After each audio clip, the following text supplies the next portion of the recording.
নবীজির একটা ভবিষ্যৎবাণী আজকে সত্যি হুবাহু মিলতে চলেছে। নবীজি এই হাদিসের মধ্যে বলেছেন প্রতিটি যুগের থেকে তার পরবর্তী যুগ আরও নিকৃষ্টতর হবে। এই হাদিসটা রয়েছে বুখারী শরীফ ৭,০৬৮ নাম্বার। আল্লাহর নবীর একজন সাহাবী ছিলেন হযরত আনাস ইবনে মালিক।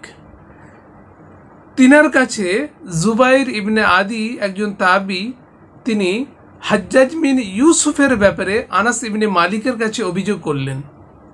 সকলেই জানেন যে হাজ্জাজ বিন ইউসুফ তিনি মানুষকে অনেক নির্যাতন করতেন।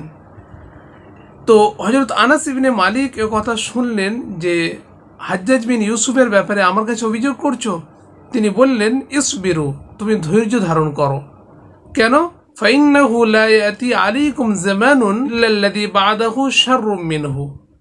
তোমাদের ওপর এমন কোনো যুগ অতিবাহিত হবে না যার পরবর্তী যুগ তার থেকেও নিকৃষ্টতর নয়।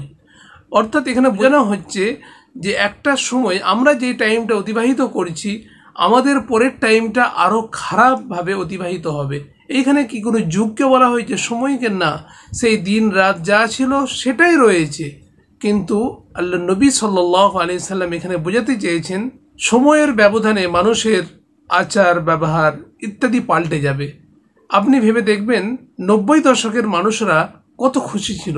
আমরা যখন ছোট ছিলাম একটু বিয়েবাড়িতে কোনো প্যান্ডেল হলে সেখানে খেলাধুলা, কিন্তু আজ বাচ্চারা মোবাইল নিয়ে বসে রয়েছে, অশ্লীল ভিডিও দেখছে। মানুষকে মানুষ মনে করছে না, মানুষকে সময় দিচ্ছে না, কথা বলতে পারছে না। বাড়ির মধ্যে অশান্তি, পাড়ার মধ্যে অশান্তি, এমনকি দেশের মধ্যেও অশান্তি। আজকে ইবাদত করে কোনো তৃপ্তি পাওয়া যাচ্ছে না। আজকে আমাদের গা লাগছেই না যে কোরআন পড়ি বা বেশি করে একটু নফল নামাজ পড়ি। কেন? আমরা গুনাহের মধ্যে প্রচণ্ড এবং অতি তীব্রতরভাবে গুনাহের দিকে ঝাঁপিয়ে পড়ছি। একটা সময় ছিল মানুষ মানুষকে রেসপেক্ট করত, মানুষের সাথে সময় দিয়ে কথা বলতো, কিন্তু এখন যেন পৃথিবীর টাইমটা আমাদের সামনে থেকে কেমনভাবে অতিবাহিত হয়ে যাচ্ছে আমরা নিজেরাও ধরতে পারছি না। শুধু আমরা একটা জিনিস বারবার বুঝতে পারছি যে আমাদের সঙ্গে অনেকের সম্পর্ক খারাপ হচ্ছে এবং আগের থেকে আরও বেশি অশান্তি বেড়ে গেছে এবং বিভিন্ন দিক থেকে, বিভিন্ন শাসকের দিক থেকেও আমরা বঞ্চিত রয়েছি এবং আমাদের অধিকার নষ্ট হয়েছে।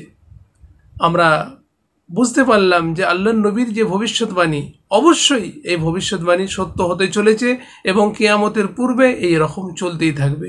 সেই জন্য আল্লাহ সুবহানাহু ওয়া তাআলার কাছে আমরা সকলে দোয়া করি আল্লাহ রাব্বুল আলামিন এই খারাপ সময়ের মধ্যে আমাদের হৃদয়টাকে যেন আল্লাহর রাস্তায় থেকে দুনিয়া ছাড়া তৌফিক ইনায়াত করেন। আমিন।